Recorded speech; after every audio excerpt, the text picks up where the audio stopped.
hanya dengan Rp15.000 per bulan, Anda telah turut berpartisipasi dalam menyebarkan dakwah bersama Tarbiyah Sunnah. Barakallahu fikum. Bismillahirrahmanirrahim. Assalamualaikum warahmatullahi wabarakatuh.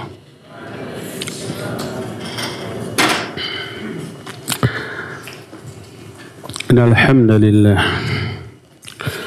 Nahmaduhu wa nasta'inuhu wa nastaghfiruh. Wa na'udzu billahi min syururi anfusina wa sayyiati a'malina. May yahdihillahu fala mudilla lahu wa may yudlil fala hadiya lahu. Wa asyhadu an la ilaha illallah wahdahu la syarika lahu wa asyhadu anna Muhammadan 'abduhu wa rasuluh.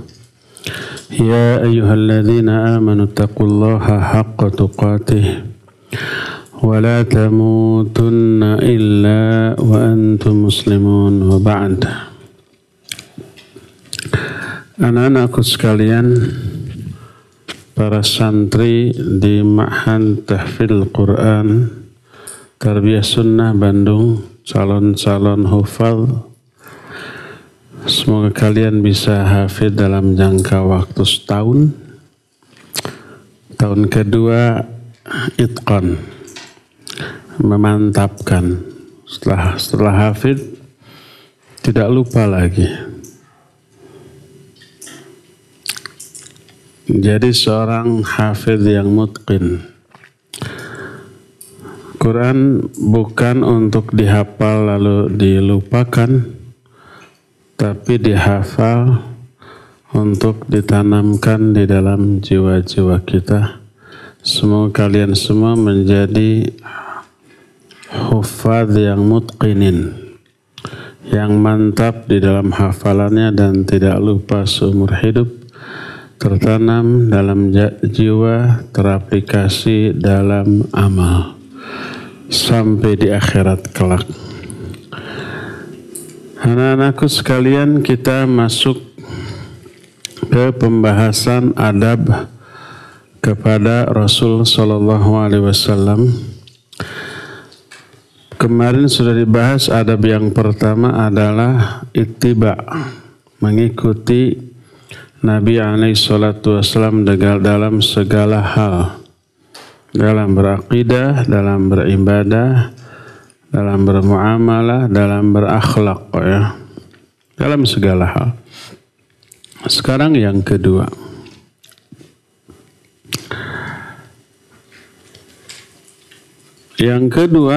adab kita kepada Rasul alaihi salatu wassalam adalah kathratus sholati ala nabi,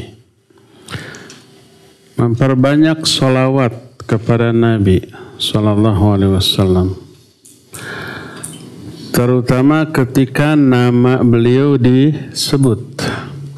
Siapapun yang menyebutnya, baik kita sendiri atau orang lain, lalu kita dengar, kita wajib bersolawat kepada beliau. Kenapa? Karena diperintah oleh Allah dalam Al-Quran. Surah Al-Ahzab ayat 56 menyatakan, innallaha wa malaikatahu yusalluna 'alan nabi ya ayyuhalladzina amanu sallu 'alaihi wa sallimu taslima. Sesungguhnya Allah dan para malaikatnya bersalawat kepada Nabi. Hai orang-orang yang beriman, bersolawatlah kalian kepadanya dan menyampaikan salam kepadanya dengan sebenar-benarnya. Jadi Allah pun bersolawat kepada Nabi SAW. Para malaikat juga begitu. Makanya kita diperintahkan oleh Allah bersolawat. Kita anti solawat apa tidak? Ya tidaklah. Bersolawat kepada Nabi alaihi salatu wassalam diperintahkan oleh Allah. Wajib bersolawat kepada beliau. Kalau tidak bersolawat, bakhil. Apa bakhil teh? Pelit, sedih, merengkel cap jahe meregehese. Arti meregehese itu apa? Bakhil tadi, pelit, susah ngasih gitu. Kata Nabi SAW, beliau bersabda, al-bakhilu man dzukirta indahu falam dzukirtu indahu falam yusalli alayya. Al-bakhil, orang yang bakhil itu adalah orang yang namaku disebut di hadapannya tapi dia tidak bersolawat kepadaku. Jadi pelit orang yang tidak bersolawat kepada Nabi Sallallahu Alaihi Wasallam ketika nama beliau disebut. Jadi kalian juga kalau mendengar nama Nabi Muhammad Sallallahu Alaihi Wasallam langsung apa? Bersalawat dengan mengatakan Sallallahu Alaihi Wasallam atau Allahumma salli wa sallim alaihi atau Sallallahu Alaihi, boleh dengan lafaz manapun asal isinya salawat. Kalau tidak, tadi itu bakhil. Jadi bersalawat kepada Nabi alaihi salatu wasallam diperintahkan oleh Allah. Karena Allah pun bersolawat, malaikat pun bersolawat. Bagaimana solawat Allah kepada Nabi? Apakah berkata Allahumma sholli ala Muhammad? Nggak mungkin. Karena solawat itu doa. Apa arti Allahumma sholli ala Muhammad? Allahumma ya Allah sholli, limpahkan kesejahteraan ala Muhammad kepada Nabi Muhammad sallallahu alaihi wasallam. Karena itu doa kepada Allah, nggak mungkin Allah berdoa kepada diri sendirinya.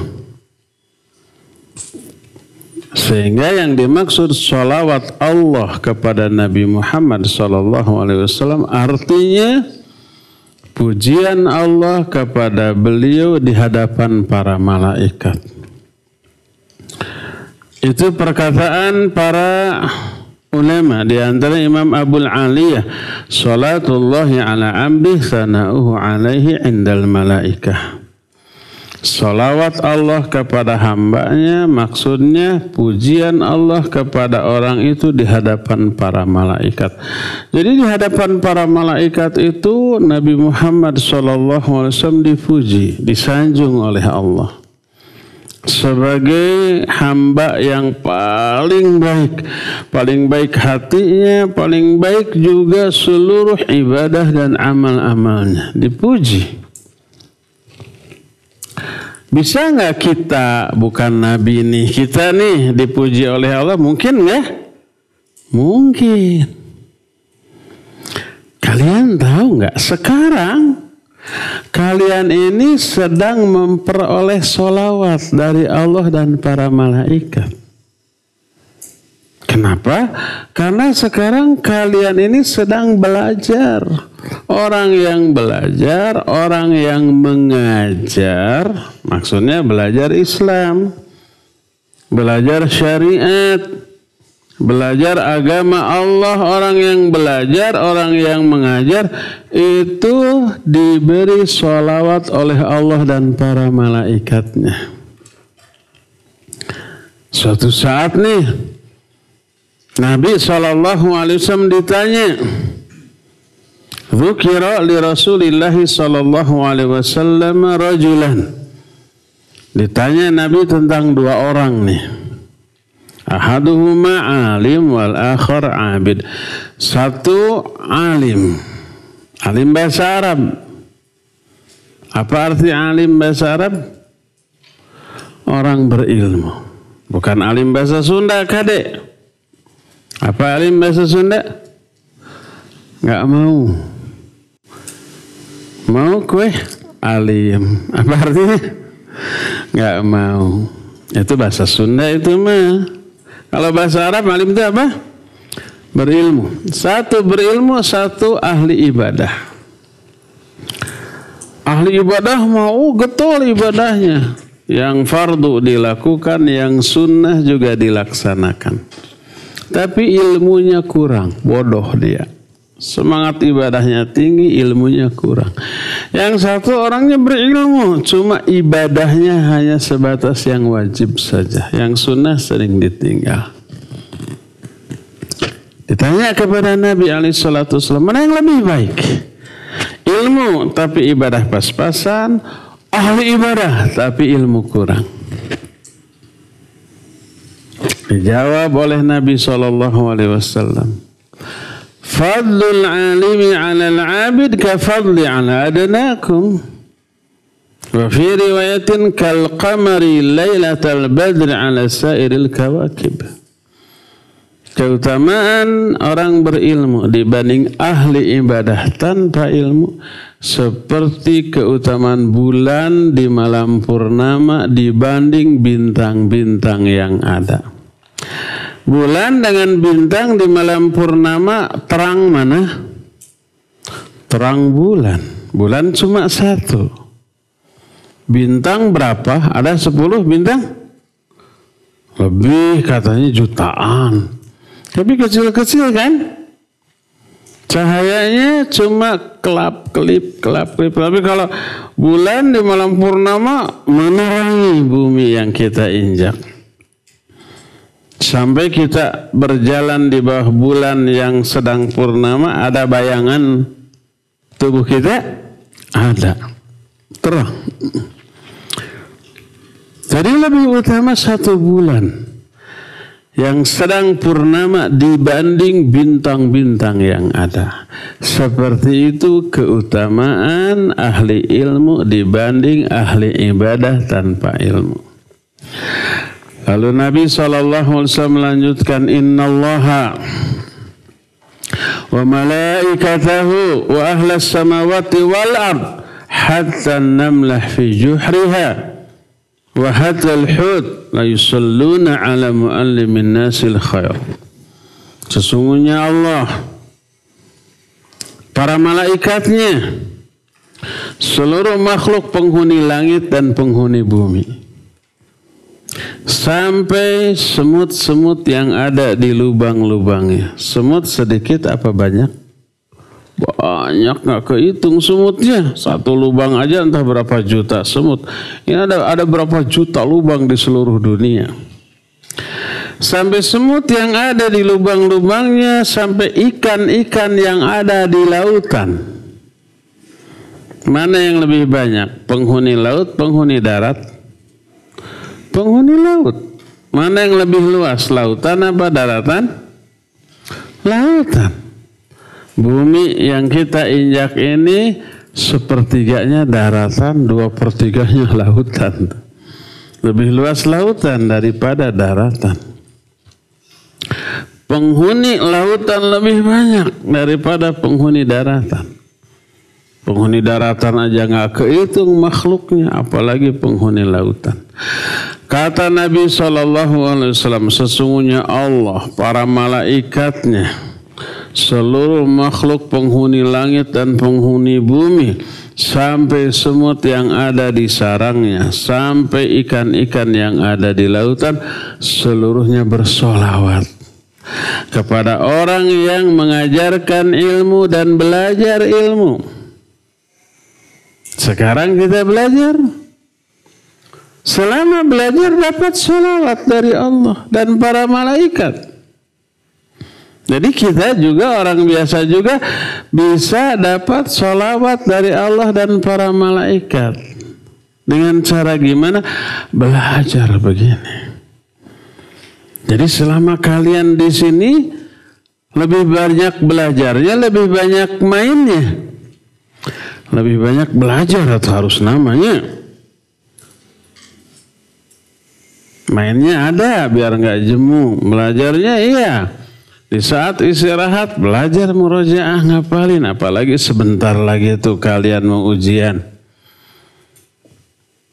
Di bawah nilai 80 nggak boleh pulang. Harus minimal 80. Makanya yang sungguh-sungguh.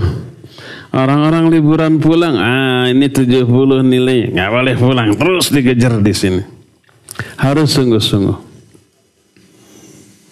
Nah, setiap belajar dapat salawat dari Allah, dapat salawat dari para malaikat, dapat salawat dari seluruh makhluk penghuni langit dan bumi. Kalau salawat dari Allah tadi maknanya adalah Allah memuji kita di hadapan para malaikat. Kalau salawat para malaikat, salawat makhluk-makhluk lain, itu maknanya adalah istighfar para malaikat, doa para malaikat untuk kita. Selama kita belajar, malaikat itu mendoakan, ya Allah ampuni dosa mereka, ya Allah rahmati mereka. Gitu terus, Allahumma gfir lahum, Allahumma arhamhum. Terus begitu tuh. Itu salawat para malaikat dan makhluk-makhluk lain.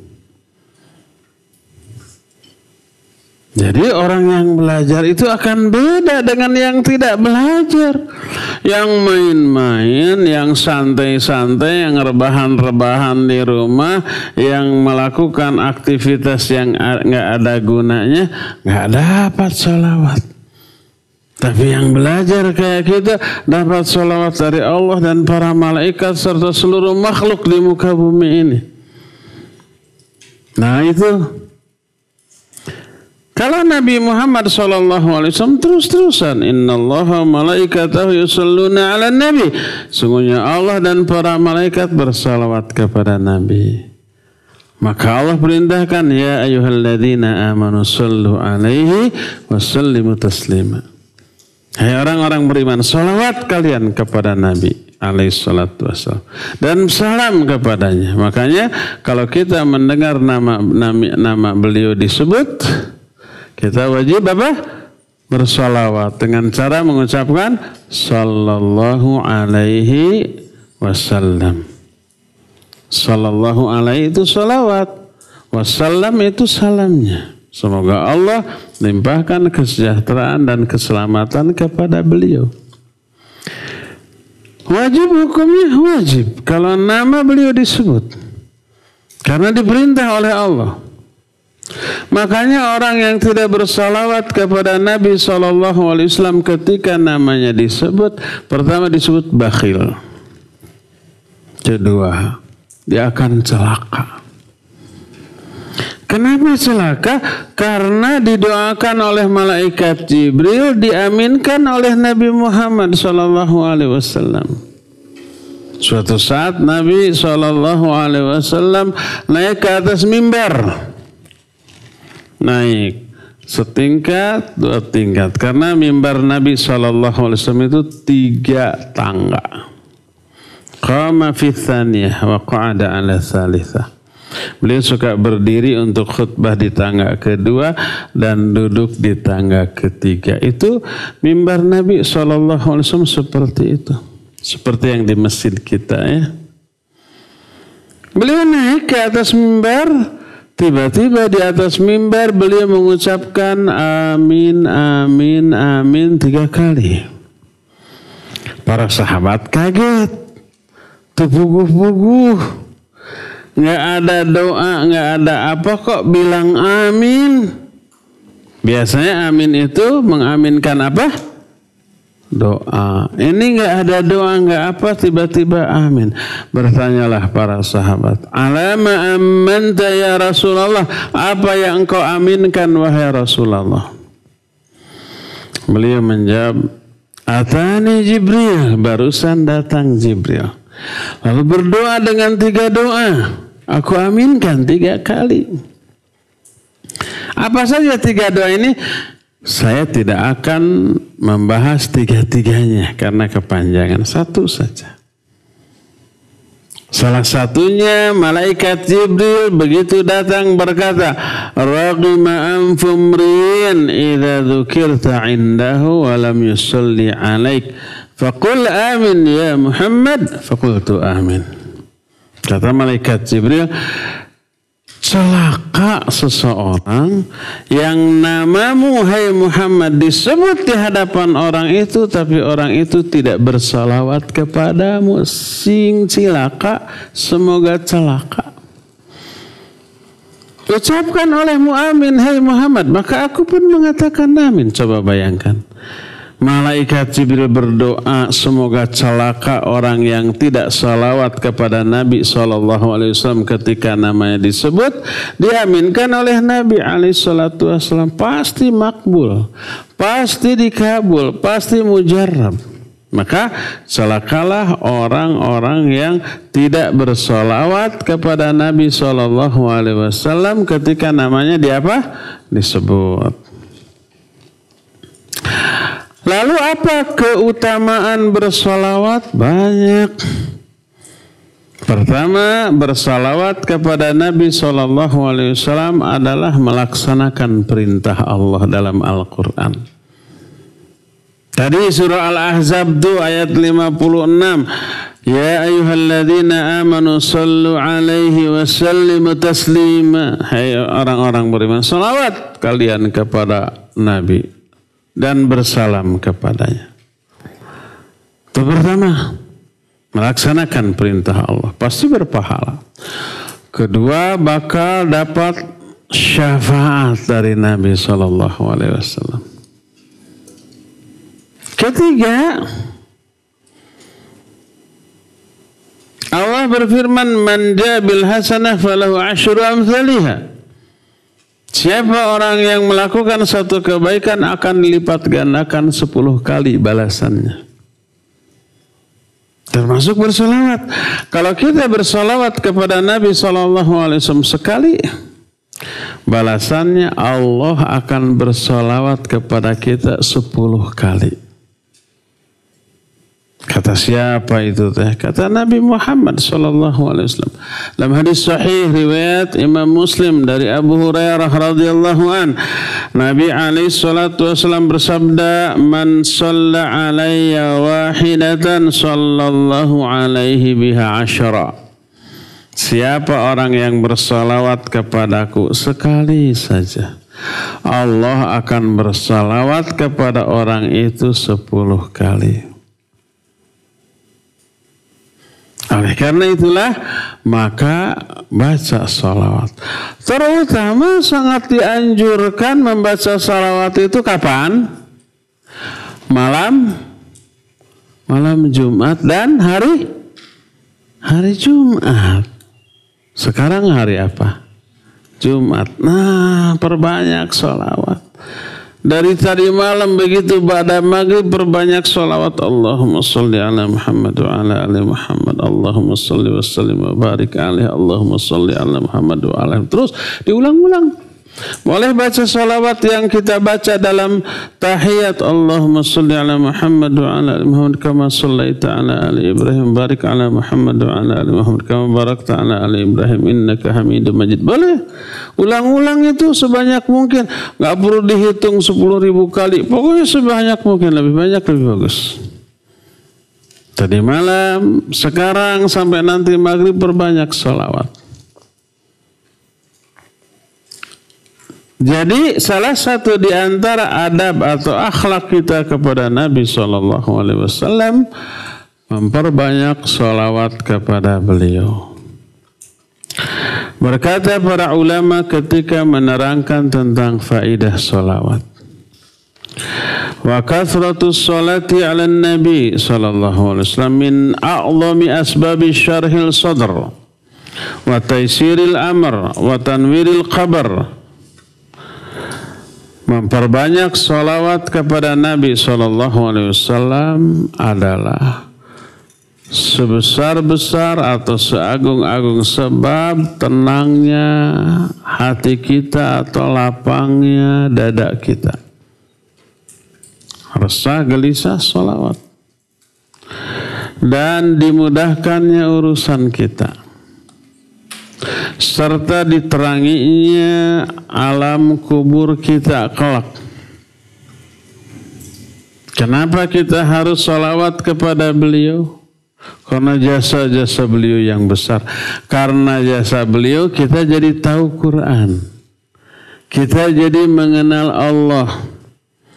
Kita jadi mengenal agama ini. Kita jadi tahu mana benar, mana salah. Kita jadi tahu jalan kebahagiaan, jalan menuju surga. Itu jasa siapa? Jasa Nabi SAW. Makanya berkata para ulama, kenapa kita harus bersolawat?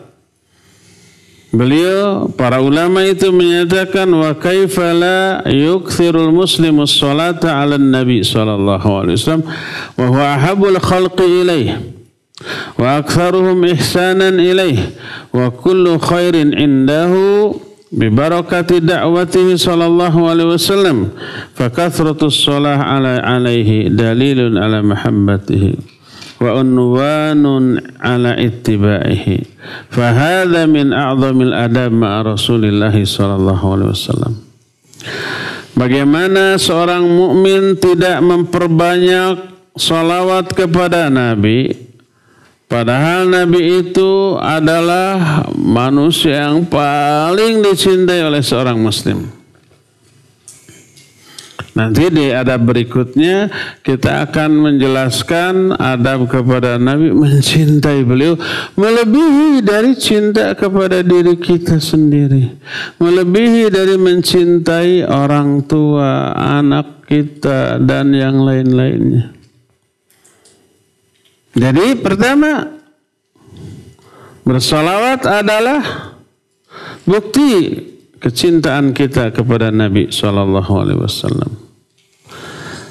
Nabi SAW orang yang paling berjasa kepada seluruh umat manusia. Paling banyak kebaikannya kepada kita. Semua kebaikan itu karena berkah dakwah beliau kepada kita. Maka memperbanyak salawat kepada Nabi menjadi dalil, menjadi bukti cintanya kita kepada beliau dan menjadi tanda ittiba'nya kita kepada beliau, dan bersalawat merupakan seagung-agung adab kita kepada Rasul sallallahu alaihi wasallam, ya. Terus bagaimana kita bersalawat? Salawat yang mana? Kan salawat sekarang banyaknya. Ada salawat Badriyah. Pernah mendengar salawat Badar? Sering, cuma kalian nggak tahu. Yang suka dinyanyikan Salatullah, Salamullah. Pernah dengar? Nah, itu salawat Badar. Ada lagi salawat, bisa kadang-kadang disebut salawat kamilah, salawat munfarijah. Pernah dengar? Allahumma sholli salatan kamilatan wassalim salaman taman. Nah, pernah dengar? Itu salawat kamilah atau salawat munfarijah. Dan banyak salawat lain. Itu semua bukan dari Nabi sallallahu alaihi wasallam. Itu bikinan orang. Kalau salat kamilah atau munfarijah berasal dari Maghribi, dari orang-orang Maroko. 4 abad setelah wafatnya Nabi sallallahu alaihi wasallam. Salawat Badar bukan dari Nabi sallallahu alaihi wasallam. Jadi salawat mana? Salawat yang diajarkan oleh Nabi, lafadznya, kalimatnya, jangan dari orang. Seorang sahabat datang, ya Rasulullah, innallaha amarana an nusalli alaik, fa kaifa nusalli alaik? Wahai Rasulullah, Allah telah memerintahkan kami untuk bersalawat kepada engkau. Bagaimana cara kami bersalawat kepadamu? Dijawab oleh Nabi SAW, Qul Allahumma salli ala Muhammad wa ala ali Muhammad. Itu. Nah, salawat terbaik adalah salawat Ibrahimiyah. Apa salawat Ibrahimiyah? Salawat yang kita baca di dalam tahiyat. Itu baca aja salawat itu tuh. Allahumma salli ala Muhammad wa ala Muhammad. Kama sallaita ala ala Ibrahim barik ala Muhammad dan seterusnya. Itu yang kita baca. Jangan baca-baca yang lain-lain yang bukan dari Nabi SAW. Sebab apa? Sebab bersolawat ini bagian dari agama. Dan pelaksanaan agama harus mencontoh Nabi SAW. Jangan ngarang-ngarang kata orang. Mana yang kita ikuti? Solawat dari Nabi atau solawat dari orang lain? Dari Nabi atau ya. Karena kalau dari Nabi berdasarkan wahyu dan itu pasti terbaik. Fa inna khairal hadi hadi Muhammadin sallallahu alaihi wasallam. Sebaik-baik petunjuk, sebaik-baik contoh adalah petunjuk dan contoh dari Nabi sallallahu alaihi wasallam. Apa yang diterima dari Nabi begitu, udah begitu, jangan ditambah, dikurang, apalagi dirubah ya. Inilah salah satu di antara adab kita kepada Nabi sallallahu alaihi wasallam, yaitu memperbanyak sholawat kepada beliau ya. Cukup ya sampai di sini saja dan kita masuki sekarang sesi tanya jawab. Cung. Wah, yang pakai baju hijau tuh. Mic.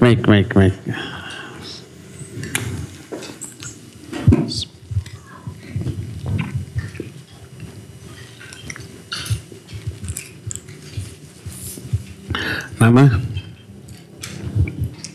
Assalamualaikum. Waalaikumsalam warahmatullahi wabarakatuh. Nama Sutiana. Siapa? Sutiana. Dipanggilnya Suti. Iya. Ayo Suti. Dari Cipongkor. Cipongkor Cimahi. Cibenda. Cipongkor? Cililin. Oh Cililin. Ayo Suti. Ana mau nanya apa yang dimaksud bid'ah hasanah dan bid'ah sayyi'ah? Iya, apa yang dimaksud dengan bid'ah hasanah dan bid'ah sayyi'ah? Secara bahasa, bid'ah hasanah itu bid'ah yang baik. Bid'ah sayyi'ah adalah bid'ah yang jelek. Dalam masalah dunia, selama manfaat, semua bid'ah itu hasanah dalam urusan dunia.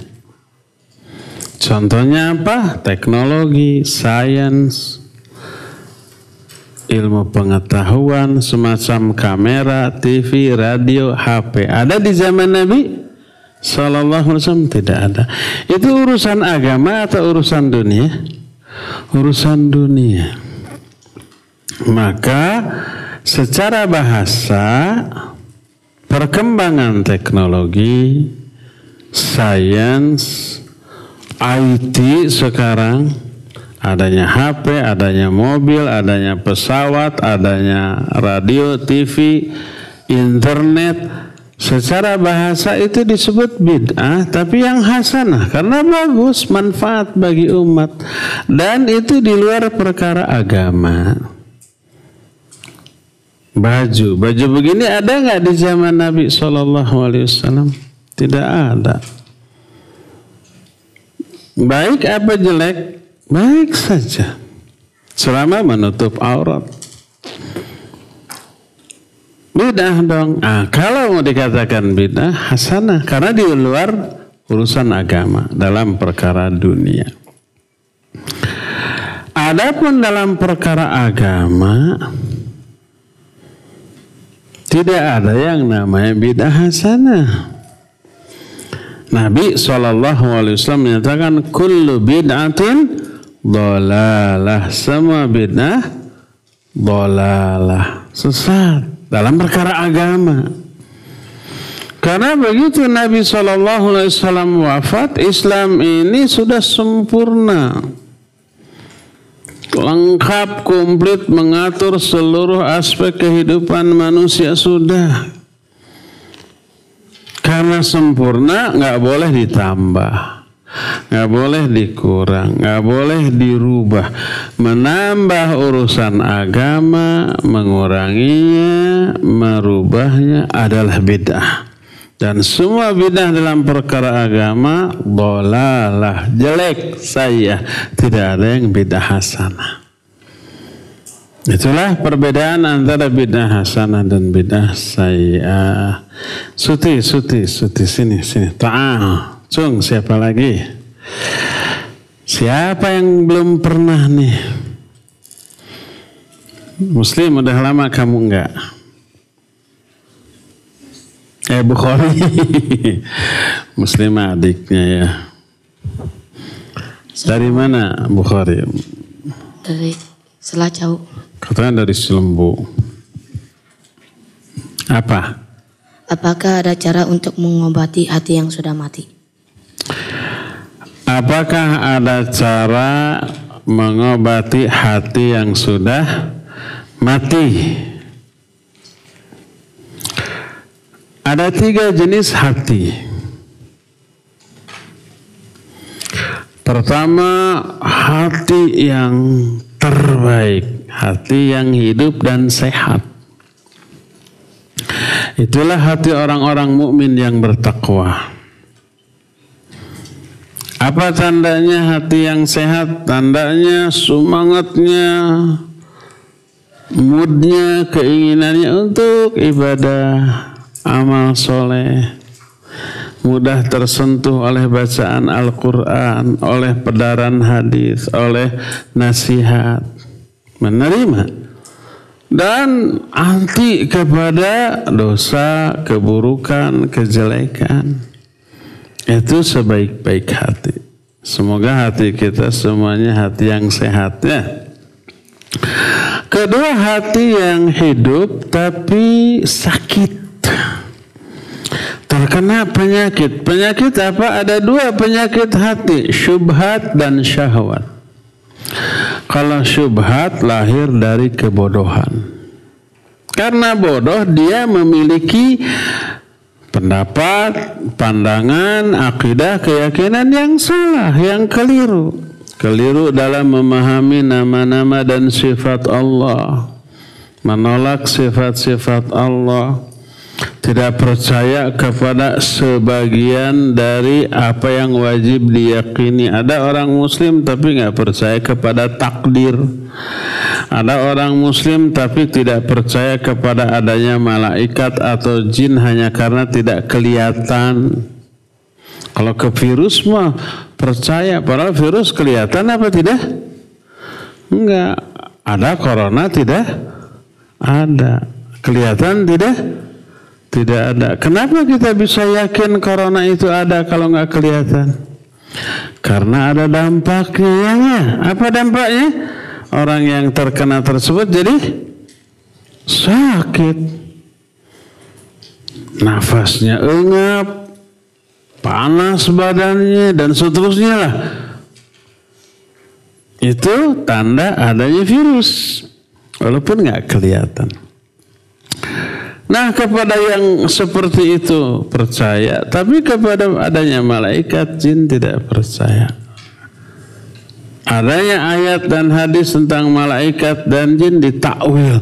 Oh, malaikat yang dimaksud itu kekuatan alam yang tersembunyi. Oh, kayaknya gitu tuh. Nah, itu rusak akidahnya, itu syubhat, itu berpenyakit. Kedua, syahwat. Kalau syahwat tahu salah tapi karena senang dilakukan. Orang melakukan perbuatan haram, tahu haram, tapi karena menyenangkan dilakukan. Contoh, perbuatan haram yang banyak dilakukan oleh orang padahal tahu itu haram. Apa coba? Banyak. Mabok. Orang yang mabok tahu nggak mabok itu haram? Tahu, itu syahwat. Judi, zina, maling, itu tahu. Copet, rampok, tahu nggak bahwa merampok, mencopet, maling itu haram? Tahu, tapi mereka lakukan. Itu syahwat. Ada dosa yang kalian tahu itu dosa, tapi masih suka dilakukan. Apa coba?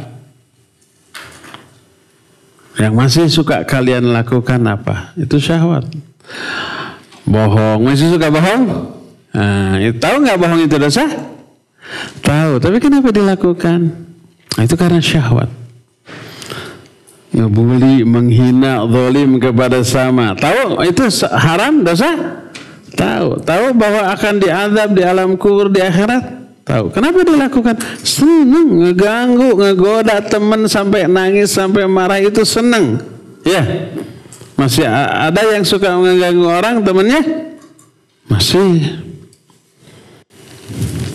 Itu syahwat. Membiarkan tempat berantakan, tahu nggak kalian? Saya pernah kan bilang, kalian kalau bangun itu yang harus dilakukan pertama kali apa? Beres-beres tempat tidur. Ada yang melakukan itu? Nggak ada. Tahu nggak? Hampir setiap pagi saya suka jalan-jalan. Kalian di sini saya masuk tuh ke kamar kalian. Nggak ada yang beres satupun. Tenerap ya budak teh kumaha sih.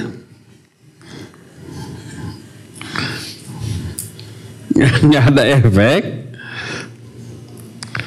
Nanti harus dipertegas. Sampai saya tanya juga ke mudirnya. Siapa mudirnya? Ustaz Haidar. Itu anak-anak suka disuruh. Wah sering. Tapi nggak ada yang nurut. Tekan sama musyrifnya. Besok saya jalan-jalan lagi ke sana. Coba lihat.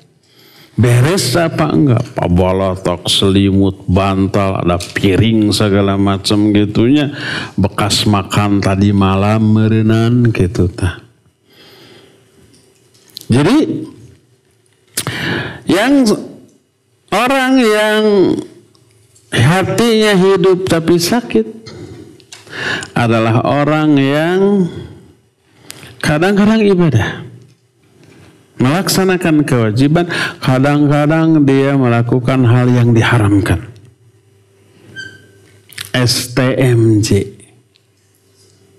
Siapa yang tahu STMJ apa? Ada yang tahu? Apa? Nggak kedengaran. Salat terus. Hafid. Yang keras. Apa? Salat terus, maksiat jalan. STMJ. Ustaz, selama ini saya dengar STMJ itu bagus, sehat ke badan. Itu mah minuman, susu, telur, madu, jahe. Itu mah ya bagus. Kalau STMJ ini nggak bagus. Salat terus, maksiat jalan. Salatnya rajin. Baca Quran terus tiap hari, sehari beberapa kali. Tapi ngebohong terus, ngebully kawan, jail ke kawan terus, menyakiti teman-teman terus. STMJ itu yang hatinya sehat tapi hatinya hidup tapi sakit. Itulah hati orang-orang muslim ahli maksiat. Kebanyakan kaum muslimin hatinya hidup tapi sakit. Itu yang kedua. Ketiga, hati yang mati. Hati yang mati mah hati orang kafir, orang musyrik, orang ateis yang tidak mengenal Allah, tidak tahu cara ibadah dan keharusan ibadah kepada Allah, nggak peduli kewajiban, nggak peduli yang haram. Yang haram dilanggar karena menyenangkan, yang wajib ditinggalkan karena malas. Orang itu hatinya mati. Itulah seburuk-buruk hati. Nah, pertanyaan dari Bukhari. Pertanyaan dari Bukhari adalah apa pertanyaan? Bagaimana cara menghidupkan hati yang sudah mati? Apa hati yang sudah mati bisa hidup lagi? Ya bisa. Kalau hati, asal jangan badan. Hati yang sakit bisa sembuh, bisa, ada obatnya. Obatnya sama, Quran, ajaran Islam. Karena Al-Quran bisa mengobati hati yang berpenyakit, maka Al-Quran disebut apa? Syifa. Apa arti syifa? Obat. Siapa yang tahu ayatnya? Coba. Al-Quran obat. Cung. Hayo, cung. Siapa namanya? Mana mik.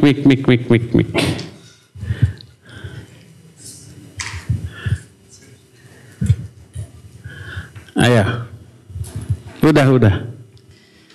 A'udzu billahi minasyaitonir. Siapa? Fikri dari Pangalengan. Ayo Fikri. A'udzu billahi minasyaitonir rajim. Wa nunazzilu minal qur'ani ma huwa shifaa'un wa rahmatul lil mu'minin wa la yazidudz zalimina illa khasara. Surat Al-Isra ayat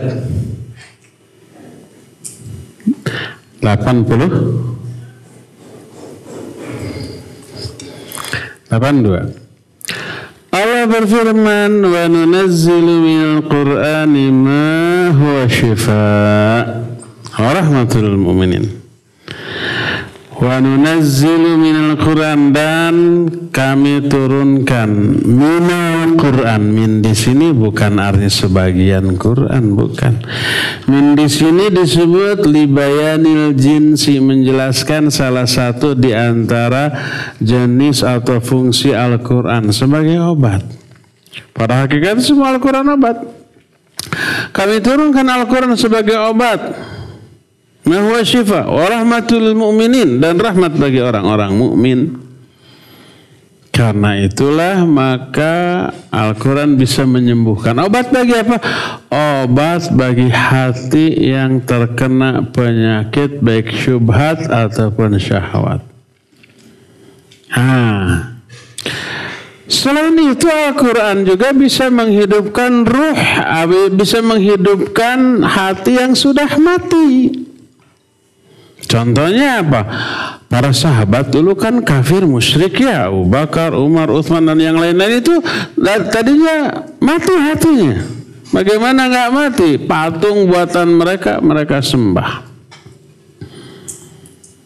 Segala yang haram baik riba, mabuk, judi, zina mereka lakukan.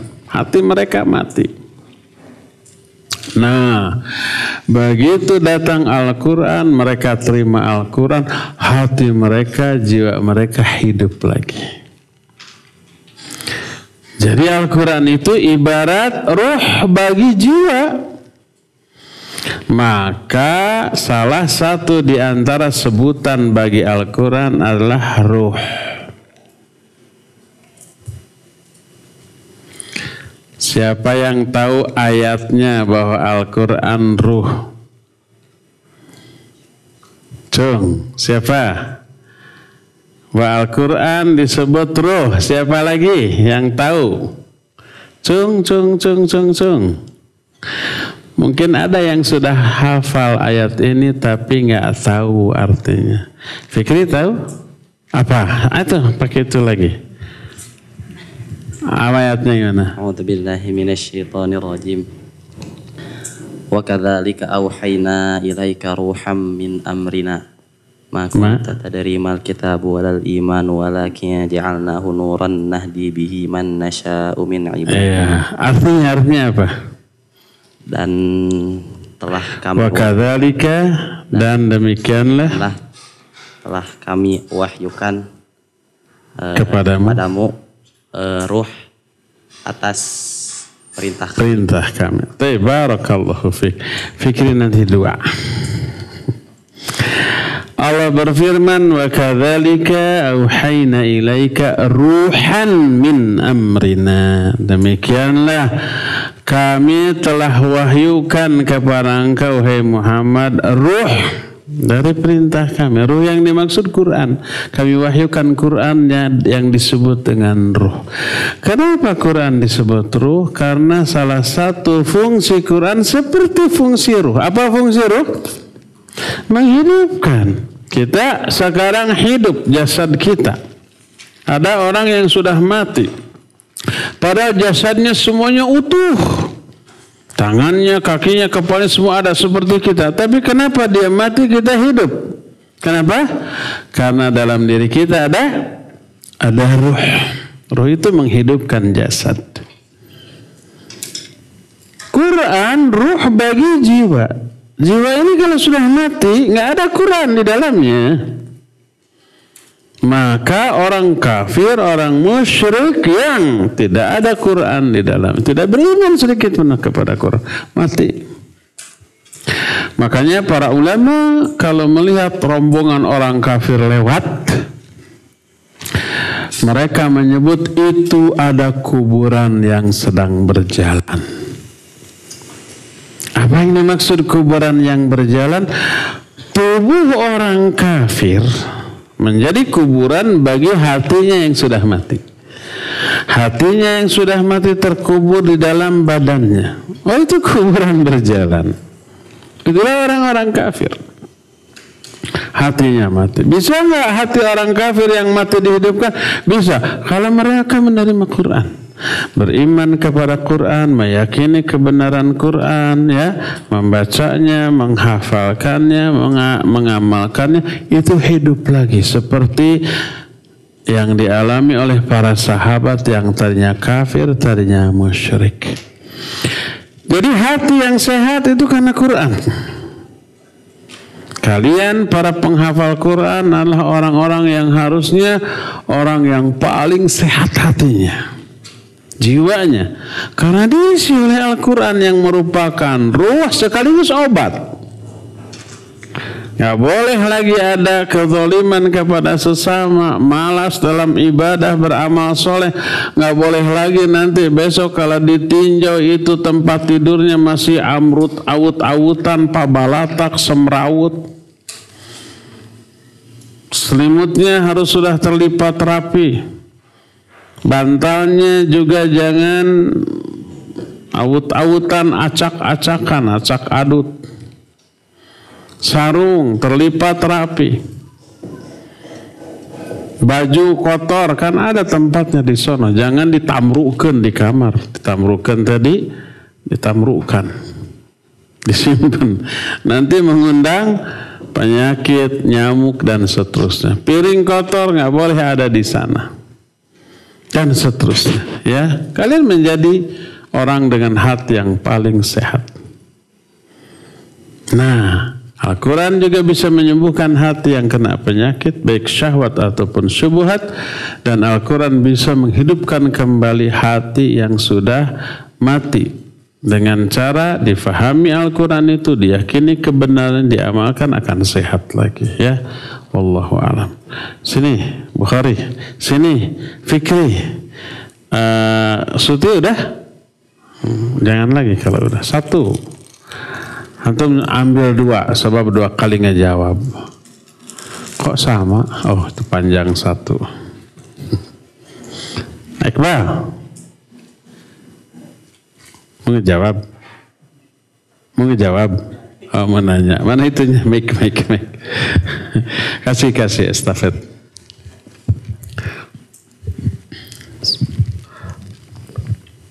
Assalamualaikum warahmatullahi wabarakatuh. Waalaikumsalam warahmatullahi wabarakatuh. Saya Iqbal dari Bekasi. Iya, tahu. Tat, Anda mau nanya apa arti Wahabi? Apa? Wahabi. Arti Wahabi. Ada salah satu di antara nama Allah adalah Al-Wahhab. Siapa yang tahu ayatnya? Ada yang ada Al-Wahhab selain Fikri. Ayo cung. Siapa yang ada Al-Wahhab? Ini doa ini. Ayo cung. Ayo ambil kasih. Nama Abdurrahman. Siapa namanya? Nama Abdurrahman dari Lembang. Abdurrahman dari Lembang. Ayatnya gimana? Rabbana la a'udzubillahi minasyaitonir rajim. Rabbana la tuzigh qulubana ba'da idh hadaitana wa hab lana min ladunka rahmah innaka antal wahhab. Apa artinya? Rabbana, ya Allah, la tuzigh qulubana, jangan engkau sesatkan hati-hati kami, ba'da idh hadaitana, setelah engkau memberi hidayah kepada kami. Wahab lana, dan berikan kepada kami min ladunka, dari sisimu, rahmat. Innaka antal wahhab, sungguh engkau al-wahhab. Surah apa? Ali Imran. Ayat berapa? Nggak jadi rotinya. Ali Imran ya. Ayat berapa ya? 8 atau 9? 8, ayat 8. Al-Wahhab artinya maha pemberi. Innaka antal wahhab, sungguh engkau maha pemberi. Jadi Al-Wahhab itu nama Allah. Wahabi, pengikut Allah. Artinya secara bahasa artinya pengikut Allah, pengikut Al-Wahhab. Tapi sekarang ini ya, diklaim bahwa Wahabi itu pengikut Syekh Muhammad bin Abdul Wahhab. Padahal namanya Muhammad bin Abdul Wahhab. Muhammad putra Abdul Wahhab. Ayahnya Abdul Wahhab. Ini Muhammad. Harusnya Muhammadi bukan Wahabi. Salah mereka. Taib, ada dua sebutan untuk Wahabi. Pertama, Wahabi pengikut bin Rustum zaman bahula mula. Dia khawarij, dia takfiri, tukang mengkafir-kafirkan orang. Ya, itu sesat ya. Ibn Rustum zaman dahulu. Kedua, ada Syekh Muhammad bin Abdul Wahhab, salah satu pendiri negara Saudi. Nah, ini mah yang merujuk kepada akidah dan pemahaman as-salafus salih. Oleh karena itu, setiap orang yang menisbatkan diri kepada as-salafus salih atau disebut salafin, suka juga disebut Wahabi. Tapi terbalik namanya talabus. Talabus itu jadi kebalik-balik dengan Wahabi zaman Ibn Rustum zaman baheula. Oleh karena itulah maka seringkali orang-orang salah faham. Disangganya semua Wahabi itu takfiri, mengkafirkan orang yang dianggap berdosa besar. Padahal Wahabi versi Muhammad bin Abdul Wahhab sangat super hati-hati dalam mengkafirkan orang. Tidak semua orang yang melakukan kekafiran otomatis divonis kafir. Tidak semua orang yang melakukan perbuatan syirik otomatis dianggap musyrik. Tidak semua orang yang melakukan perbuatan bid'ah otomatis disebut ahli bid'ah. Enggak, itu sangat hati-hati sekali. Ada gitu orang melakukan perbuatan syirik tapi tidak disebut musyrik? Ada, yaitu orang yang melakukan perbuatan syirik karena kebodohan. Dahulu tuh para sahabat bertanya, "Ya Rasulullah, ij'al lana dzata anwat kama lahum dzatu anwat." Wahai Rasulullah, tolong buatkan untuk kami dzatu anwat. Tuh orang-orang musyrik juga punya dzatu anwat. Dzatu anwat itu sejenis kayu dari pohon tertentu, tempat menggantungkan senjata-senjata perang. Kalau digantungkan di sana jadi sakti gitu, semacam jimat. Para sahabat minta itu kepada Nabi SAW. Apa kata beliau? Kalian sudah meminta kepadaku seperti perkataan umat Musa kepada Musa, ij'al lana ilahan kama lahum alihah. Buatkan bagi kami patung sesembahan. Tuh mereka juga punya patung sesembahan. Jadi minta jimat sama dengan minta patung sesembahan. Syirik apa tidak? Syirik. Para sahabat sudah minta itu. Tapi oleh Nabi tidak dikatakan kamu sudah musyrik, hanya syahadat lagi. Enggak. Hanya diberitahu itu teh musyrik, jangan. Udah. Para sahabat sudah terjerumus ke dalam keyakinan syirik, tapi tidak divonis musyrik karena enggak tahu. Jadi kalau ada orang melakukan perbuatan syirik atau kufur karena ketidaktahuan, nggak boleh langsung divonis oh musyrik, oh kafir. Enggak. Jadi begitu. Ya. Jadi ajaran Wahabi yang benar itu yang sangat anti mengkafir-kafirkan orang.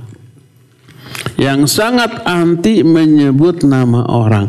Yang dijelaskan adalah hukum sebuah perbuatan, bukan memvonis orangnya. Ustaz, bagaimana perbuatan ini oh ditimbang oleh Quran Sunnah berdasarkan penjelasan para ulama, ini nggak ada dalilnya, jangan dilakukan. Sudah gitu. Jadi yang dibicarakan hukum perbuatan, bukan orangnya. Tapi akhirnya orang yang melakukan itu tersinggung, lalu dituduh, lalu menuduh oh membid'ahkan orang, padahal bukan orangnya, perbuatannya. Orang yang melakukan perbuatan itu karena ketidaktahuan nggak divonis ahli bidah, enggak.